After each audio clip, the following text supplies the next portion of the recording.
Shri Prashant, Trump അങ്ങ് പൊടിപൊടിക്കുകയാണ്. എന്തും തകിടം മറിക്കുന്ന ലക്ഷണമാണ് കാണുന്നത്. പ്രധാനമായിട്ട് ട്രംപ് തെരഞ്ഞെടുപ്പ് പ്രചാരണ വേളയിൽ തന്നെ പറഞ്ഞ കാര്യങ്ങളുണ്ട്. അതാണിപ്പം നടത്തിക്കൊണ്ടിരിക്കുന്നത്. ഒറ്റ ദിവസം കൊണ്ട് തന്നെ നമുക്കറിയാം എന്തെല്ലാം കാര്യങ്ങൾ ഒപ്പിട്ടു എന്നുള്ളത്. കുടിയേറ്റം തന്നെ ഏറ്റവും പ്രധാനമല്ലേ? കുടിയേറ്റം അതിനകത്ത് ഏറ്റവും പ്രധാനപ്പെട്ട ഒരു സംഭവമാണ്. അദ്ദേഹം അത് ആദ്യം മുതലേ പറയുന്നുണ്ട്. അനധികൃതമായിട്ടുള്ള കുടിയേറ്റം അമേരിക്കയിൽ അനുവദിക്കാൻ പാടില്ല. അതുപോലെ അമേരിക്കയുടെ ബോർഡറുകൾ സുരക്ഷിതമായിട്ട് സംരക്ഷിക്കേണ്ടതായിട്ടുണ്ട്. അത് കഴിഞ്ഞ പ്രാവശ്യം ട്രംപ് വന്നപ്പോഴും അത് മെക്സിക്കൻ ബോർഡറിലൊക്കെ മതിൽ കെട്ടണമെന്ന് പറഞ്ഞ് ഒക്കെ അതിന് വേണ്ടിയാണ്. കാരണം അവിടുന്ന് മയക്കുമരുന്നും അല്ലെങ്കിൽ അനധികൃത കുടിയേറ്റം. അത് ഇപ്പോഴത്തെ പറച്ചിലിനകത്ത് ഈ പറയുന്ന കാനഡയെ സമ്മർദ്ദത്തിലാക്കുന്ന ഒരു പറച്ചിലുണ്ട്. അല്ലെങ്കിൽ ഇൻഡയറക്റ്റായിട്ട് കാനഡ ബോർഡറിൽ നിന്ന് അല്ലെങ്കിൽ അനുവദിച്ചിരുന്നു, അല്ലെങ്കിൽ അവിടുന്ന് വളരെ കൂടുതലായിട്ട് അനധികൃത കുടിയേറ്റക്കാരും ക്രിമിനൽസും അമേരിക്കയിൽ കയറുന്നതായിട്ടുള്ള റിപ്പോർട്ട് ദീർഘമായിട്ടുണ്ട്. ഒരുപക്ഷെ ട്രംപ് വരുന്നു എന്ന് കണ്ടപ്പോൾ വളരെ കൂടുതൽ പലായനം തിരിച്ച് കാനഡയിലേക്ക് ഇവിടുന്ന് പോയിട്ടുമുണ്ട്. കാരണം ട്രംപിനെ ഭയന്ന്. അപ്പം അത്തരത്തിൽ അമേരിക്കൻ ബോർഡറിൽ അല്ലെങ്കിൽ അമേരിക്ക അറിഞ്ഞുകൊണ്ട് കാനഡയിൽ നിന്ന് ഇതുപോലുള്ള കുടിയേറ്റക്കാർ ഇവിടെ കടന്നു വന്നു. അല്ലെങ്കിൽ അമേരിക്കയ്ക്കകത്ത് കുടിയേറ്റം അമേരിക്കയുടെ ആ പൈതൃകത്തെ അല്ലെങ്കിൽ അമേരിക്കയുടെ സവിശേഷമായ നിലനിന്നിരുന്ന സ്വഭാവത്തെ വ്യത്യാസപ്പെടുത്തുന്ന രീതിയിലേക്കും അല്ലെങ്കിൽ അവിടുത്തെ പൗരന്മാർക്ക് അവരുടെ കരുത്തിൽ അവരുടെ രീതിയിൽ ജീവിക്കാൻ പറ്റാത്ത അവസ്ഥയിലേക്ക് മാറിപ്പോകുന്നതായിട്ട് ട്രംപ് പലവട്ടം പറഞ്ഞു. അല്ലെങ്കിൽ അവിടുത്തെ ക്രിസ്ത്യാനിറ്റിക്ക് കോട്ടം വരുന്ന രീതിയിലേക്ക്. അതിൽ എനിക്ക് തോന്നുന്നു ഒരുപക്ഷെ ഈ ഭീകരവാദമുള്ള കുടിയേറ്റമാണ്. ക്രിമിനൽസ് ആയിട്ട് ഇതിനകത്ത് എല്ലാം വരുമല്ലോ. കുടിയേറ്റം എന്ന് പറഞ്ഞാൽ ഈ ക്രിമിനൽസും എല്ലാം വരും. അതിനകത്തിപ്പം അദ്ദേഹം പറഞ്ഞിരിക്കുന്നുണ്ട് 40 ലക്ഷത്തോളം അനധികൃത കുടിയേറ്റം ഇവിടെ ഉണ്ട്. ഒരു ഉദാഹരണം കാനഡയിൽ തന്നെ നമ്മൾ കണ്ടതാണ്. അവിടെ ഉണ്ടായ ഖാലിസ്ഥാൻ്റെ ഒരു ഖാലിസ്ഥാൻ വാദം ഇവിടെയുണ്ട്. അപ്പോൾ 40 ലക്ഷത്തോളം കുടിയേറ്റക്കാർ ഇവിടെയുണ്ട്. ഇവിടത്തെ രേഖകൾ അല്ലെങ്കിൽ അനധികൃതമായിട്ടുള്ളവരെ പിടിച്ച് പുറത്താക്കുമെന്നാണ് പറഞ്ഞിരിക്കുന്നത്. അതിന് മെക്സിക്കൻ ബോർഡറിൽ അദ്ദേഹം ആദ്യത്തെ ദിവസം തന്നെ അടിയന്തരാവസ്ഥ പ്രഖ്യാപിച്ചു. അവിടെ അല്ലെങ്കിൽ സൈന്യത്തെ വിന്യസിച്ചു തുടങ്ങി. അപ്പം വളരെ പെട്ടെന്ന് തന്നെ ഈ പറയുന്നത് പോലെ തന്നെ അത്രയും വേഗത്തിൽ എത്രയും കുടിയേറ്റക്കാരെ പുറത്തിയാടിക്കുന്നതിന് വേണ്ടി ശ്രമിക്കുന്നുണ്ട്. അപ്പോൾ അതിൻ്റെ ഭാഗമായിട്ട് ഇന്ത്യയിൽ നിന്നുള്ള 18,000 പേരോളം ഇപ്പം അമേരിക്കയ്ക്ക് ബോധ്യം വന്നിട്ടുണ്ട് അവിടെ കുടിയേറ്റമുണ്ടെന്ന്. അപ്പം അമേരിക്കൻ പ്രസിഡന്റ് അല്ലെങ്കിൽ അമേരിക്കയിൽ നിന്ന് ഔദ്യോഗികമായിട്ട് ഇന്ത്യൻ വിദേശകാര്യമന്ത്രിയെ അടുത്ത് സമീപിച്ചപ്പോൾ ഇന്ത്യൻ വിദേശകാര്യമന്ത്രി പറഞ്ഞു ഞങ്ങളുടെ ആൾക്കാരെ ഞങ്ങളുടെ ചെലവിൽ തിരിച്ചു കൊണ്ടുവന്നോളാം. അവിടെ അനധികൃത കുടിയേറ്റം ഉണ്ടെന്ന് നിങ്ങൾ പറയുന്നു, അല്ലെങ്കിൽ നിങ്ങൾ അവിടുന്ന് ഒഴിവാക്കുന്നതിന് വേണ്ടി ശ്രമിക്കുന്നു. അതിനകത്ത് ഞങ്ങളുടെ ഇന്ത്യക്കാരൻ്റെ അല്ലെങ്കിൽ അനധികൃതമായിട്ടുണ്ടെങ്കിൽ പുറത്താക്കുകയാണെങ്കിൽ അവിടുന്ന് അവരെ ഇന്ത്യയുടെ ചെലവിൽ തിരിച്ച് ഞങ്ങളുടെ നാട്ടിലെത്തിച്ചോളാം. അതിന് ആശങ്കപ്പെടേണ്ട കാര്യമില്ല. അവരുടെ കാഴ്ചപ്പാടിൽ അത് തീവ്രവാദികളാണെങ്കിൽ നമ്മൾ എന്തിനാ കൊണ്ടുവരേണ്ട കാര്യം? അല്ല, അവർ ഇന്ത്യക്കാർ തീവ്രവാദികളാണെന്ന് അംഗീകരിച്ചു കൊടുക്കാൻ ഇന്ത്യക്കാർക്ക് പറ്റുന്ന ഒരു അവസ്ഥയില്ലല്ലോ. ഇന്ത്യക്കാർ തീവ്രവാദികളല്ലല്ലോ, അല്ലെങ്കിൽ ഭീകരവാദികളല്ലല്ലോ. ഇതിനകത്ത് ഏതെങ്കിലും ഒരു ഘട്ടത്തിൽ ആരെങ്കിലും ഒരാൾ ഉരുത്തിരിഞ്ഞ് പോയിട്ടുണ്ടെങ്കിൽ ആ ഒരാൾ പോലും ഇന്ത്യക്ക് വെളിയിൽ പോയി അത്തരത്തിലൊരു ഭീകരപ്രവർത്തനം നടത്തിയതായിട്ട് നമ്മൾക്കറിയില്ല. പിന്നെ നമ്മുടെ കേരളത്തിൽ നിന്ന് അവിടെ ഇവിടെയും അഫ്ഗാനിസ്ഥാനിലും ഒക്കെ വെടികൊണ്ട് മരിച്ചതായിട്ട് നമുക്കറിയത്തുള്ളൂ. അല്ലെങ്കിൽ മറ്റൊരു രാജ്യത്തിന് ത്രട്ടാവുന്ന രീതിയിൽ ഒരു ആക്ഷേപം ഇതുവരെ ഇന്ത്യക്കാരൻ്റെ ഭാഗത്തുനിന്ന് വ്യക്തത വരുത്തി ഉണ്ടായിട്ടുണ്ടെന്ന് എനിക്ക് തോന്നുന്നില്ല. ഈ ഖാലിസ്ഥാൻകാരിൽ നമുക്കിത് കൂടുതലായിട്ട് ഉണ്ടായിട്ടുണ്ട്. ഖാലിസ്ഥാൻവാദികളുടെ ഭാഗത്തുനിന്ന് അവരവിടെ നിന്നുകൊണ്ട് ഇന്ത്യ ആക്രമിക്കാനാണല്ലോ ശ്രമിക്കുന്നത്, അല്ലെങ്കിൽ വേറെ രീതിയിലൊന്നും ശ്രമിക്കുന്നില്ലല്ലോ. അപ്പം ഈ രീതിയിലേക്ക് ഇന്ത്യ പറഞ്ഞു. അപ്പം ഈ കുടിയേറ്റം എന്ന് പറയുന്നത് പലയിടത്തും ചർച്ചയാകുമ്പോൾ, അല്ലെങ്കിൽ അത് പല രാജ്യത്തിനും ആശങ്കയാകുമ്പോൾ, ഈ പറയുന്ന ഇന്ത്യക്കാർക്ക് ഈ കുടിയേറ്റം എന്ന് പറയുന്ന വിഷയം ഉന്നയിക്കുമ്പോൾ ഇന്ത്യ അതിന് ട്രംപിനെതിരെ നിൽക്കുമെന്നുള്ളൊരു തോന്നലുണ്ടായിരുന്നു. പക്ഷേ നമ്മൾ പറഞ്ഞു നമ്മുടെ ആൾക്കാരെ നമ്മൾ തിരിച്ചു ഏറ്റെടുത്തോളാം. പക്ഷേ അതിനകത്തൊരു വലിയ കളി അല്ലെങ്കിൽ വലിയൊരു അഭ്യാസം ഒരുപക്ഷെ മോദിയുടെയും ട്രംപിൻ്റെയും ഉണ്ടെന്ന് നമ്മൾക്ക് തോന്നുന്ന രീതിയിലേക്കാണ് കാര്യങ്ങൾ പോകുന്നത്. ഇപ്പം നമ്മുടെ കുടിയേറ്റക്കാർ വേറെ രാജ്യത്തുണ്ടെങ്കിൽ ആ രാജ്യം പുറത്താക്കുമ്പോൾ അവരെ തിരിച്ചെടുക്കാമെന്ന് പറയുമ്പോൾ ഇവിടുത്തെ കുടിയേറ്റം ഒരു വലിയ പ്രശ്നമായിട്ട് നിൽക്കുകയാണ്. ഇവിടുത്തെ കുടിയേറ്റം എന്ന് പറയുമ്പോൾ ഇപ്പോൾ ബംഗ്ലാദേശിലെ കുടിയേറ്റമാണ് ഇവിടെ ഏറ്റവും കൂടുതലുള്ളത്.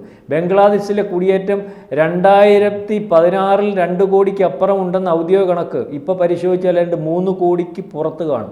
നമ്മളിപ്പോൾ തന്നെ ബംഗ്ലാദേശ് വിഷയത്തിന് ശേഷം ഇന്ത്യ മൊത്തം അലേർട്ട് കൊടുത്ത് ഓരോ സംസ്ഥാനങ്ങളിൽ നിന്നും ബംഗ്ലാദേശികളെ പിടിച്ച് വളരെ കൃത്യമായിട്ട് അതിനകത്ത് വലിയ വലിപ്പത്തിൽ അല്ലെങ്കിലും 10, 16, 20, 50 വീതം നമ്മൾ തിരിച്ചയച്ചുകൊണ്ടിരിക്കുകയാണ്.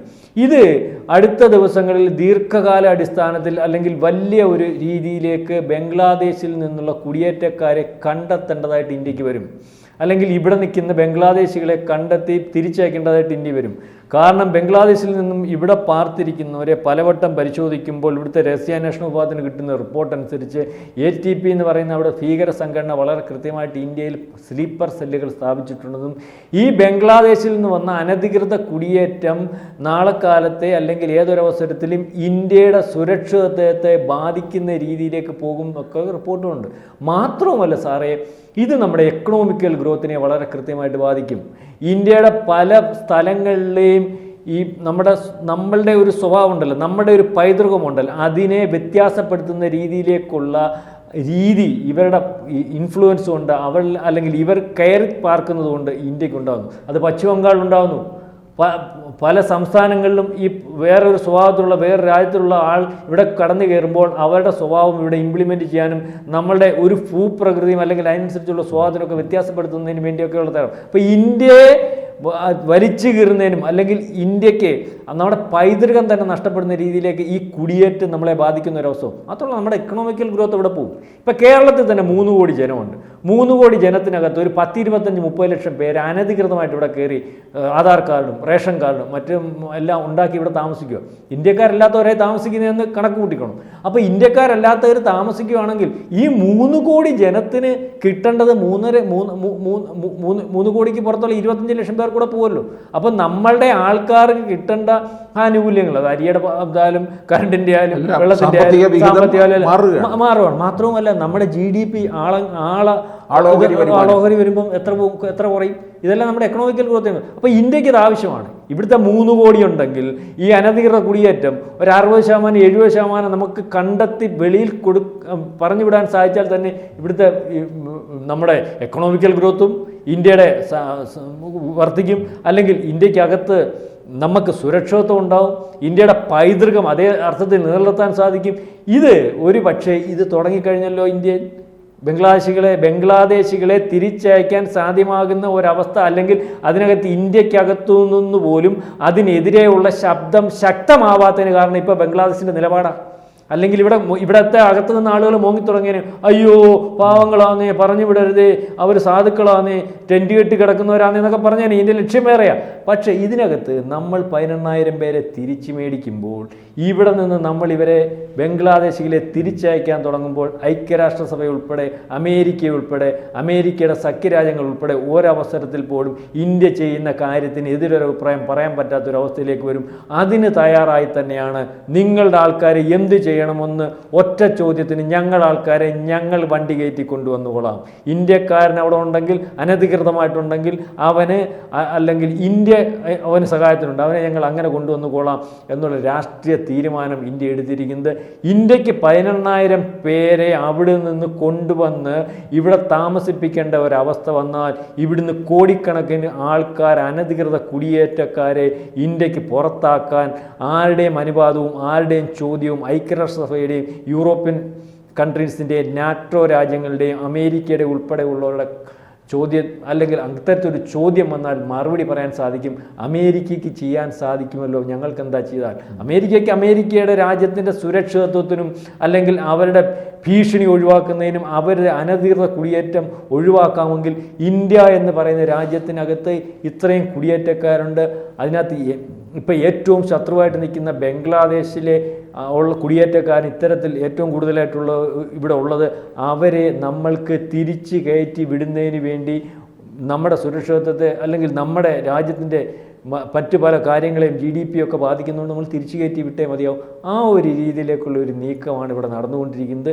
ഈ കുടിയേറ്റക്കാരെ കുടിയേറ്റത്തിന് നമുക്ക് പ്രത്യേക നിയമമുണ്ടല്ലോ. ബാക്കിയുള്ള രാജ്യങ്ങൾ യൂറോപ്യൻ കൺട്രീസിലൊക്കെ ഇവിടുന്നൊക്കെ മ്യാൻമാർ മുസ്ലിംസിനെയും അല്ലെങ്കിൽ ഇതുപോലെ അനധികൃത കുടിയേറ്റമൊക്കെ പ്രോത്സാഹിപ്പിക്കണമെന്ന് പറഞ്ഞപ്പോഴും ഇന്ത്യക്ക് അന്ന് ശക്തമായി ഞങ്ങളുടെ കുടിയേറ്റം അല്ലെങ്കിൽ ഞങ്ങൾ അഭയാർത്ഥികളെ സ്വീകരിക്കുന്നത് ഞങ്ങളുടെ നിയമമുണ്ട്, അതിന് വേറെ ആരുടെ ഒത്താശ പറ്റത്തില്ല. ഇത്ര പേരെ ഈ മ്യാൻമാർ മുസ്ലിംസിനെ കയറ്റണമെന്ന് ചൈനക്കാരൻ പറഞ്ഞാൽ ഞങ്ങൾക്ക് കയറ്റാൻ പറ്റത്തില്ല, പാകിസ്ഥാൻകാരൻ പറഞ്ഞാൽ കയറ്റാൻ പറ്റത്തില്ല, അമേരിക്ക പറഞ്ഞാലും പറ്റത്തില്ല. ഞങ്ങൾക്ക് ഞങ്ങളുടെ ഇവിടെ ആളിനെ കയറ്റേണ്ട ആളുകൾക്ക് ഞങ്ങളുടെ കുടിയേറ്റ നിയമമുണ്ട്, അല്ലെങ്കിൽ ഈ രാജ്യം അവലംബിച്ചിരിക്കുന്നത്, അതിനപ്പുറം നിൽക്കാൻ പറ്റില്ല. നേരത്തെ നമ്മൾ പല തർക്കങ്ങളിലും പറഞ്ഞിട്ടുള്ളതാണ്, പലവട്ടം ഈ മ്യാൻമറിൽ നിന്നുള്ള കുടിയേറ്റമൊക്കെ നമ്മൾ അനുവദിക്കണമെന്നൊക്കെ പറഞ്ഞു വന്നപ്പം. അപ്പോൾ ഇതിനകത്തൊരു വലിയ പൊളിറ്റിക്സ് ഉണ്ട്. ഒരു പക്ഷേ ട്രംപും നരേന്ദ്രമോദിയും കൂടെ ആലോചിച്ച് തീരുമാനിച്ചതാണോ എന്ന് പോലും സംശയിക്കേണ്ടിയിരിക്കുന്നു. ഈ അനധികൃത കുടിയേറ്റത്തെ പറ്റി ട്രംപ് എടുക്കുന്ന ഇവർ ഒരേ ലൈനിൽ പോകുന്നു എന്ന് നമുക്ക് പറയാൻ സാധിക്കും. ഒരേ ലൈനിൽ തന്നെ പോകുന്നു.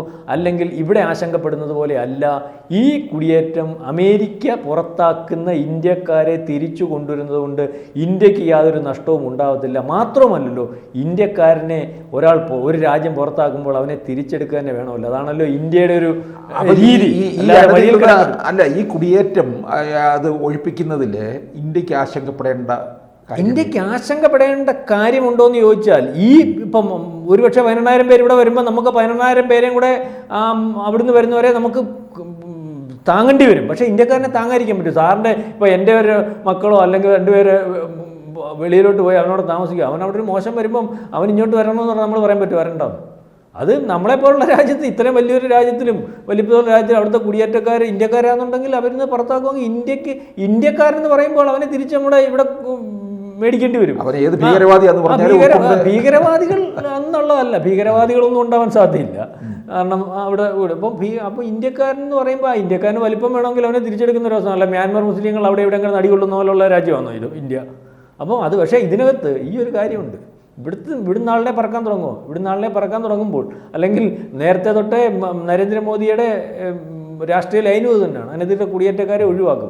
അത് പക്ഷേ ബംഗ്ലാദേശിൽ ഒഴിവാക്കുന്നതിൻ്റെ കാര്യം ഹസീന പറഞ്ഞതുകൊണ്ടാണ്, ഒന്ന് നിൽക്കൂ എന്ന് പറഞ്ഞതുകൊണ്ട്. ഇപ്പോൾ അതിൻ്റെ കാര്യമില്ല, അത് ഒഴിവാക്കാൻ തുടങ്ങുമ്പോൾ ഈ പറയുന്ന ഒരു ഐക്യരാഷ്ട്രസഭ എന്ന് പറയുന്നൊരു സഭയുണ്ടല്ലോ, അമേരിക്കയ്ക്ക് എന്തും ചെയ്യാം, ബാക്കി ആരെങ്കിലും ചെയ്യുമ്പോൾ ഇടപെടുന്ന ഒരു സഭയായി ഐക്യരാഷ്ട്രസഭ. ആ സഭ ഇടപെടേണ്ടി വരത്തില്ല.